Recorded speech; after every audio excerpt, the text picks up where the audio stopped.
વાત કરીએ અમદાવાદમાં ભારે વરસાદથી વરસાદી પાણી તમામ રસ્તાઓ પર ભરાયેલા જોવા મળે છે। પાલડીની જીવરાજ મહેતા હોસ્પિટલ બહાર પણ પાણી ભરાયા છે।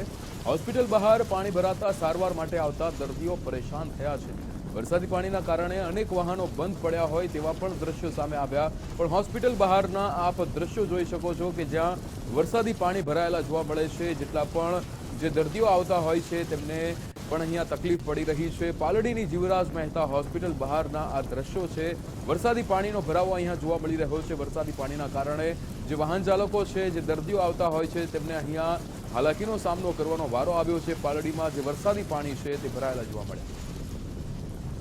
અમદાવાદ શહેરમાં વરસાદ પડવાના કારણે અનેક વિસ્તારોમાં પાણી ભરાઈ ગયા છે। વાસણા વિસ્તારની વાત કરું તો વાસણા પાલડી વિસ્તારમાં આવેલ જીવરાજ મહેતા હોસ્પિટલના બહારના રસ્તા પર વરસાદી પાણી ફરી વળ્યા છે। તમે તસવીર જોઈ રહ્યા છો, બરાબર હોસ્પિટલનો ગેટ છે।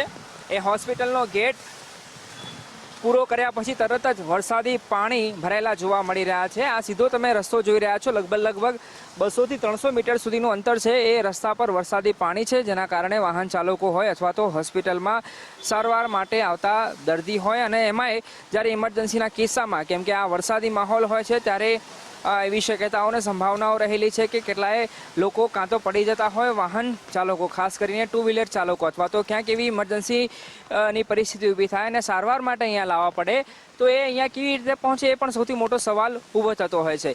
એટલે કંઈક આ પ્રકારની હાલત હાલ આ જીવરાજ મહેતા હોસ્પિટલ આવેલી છે।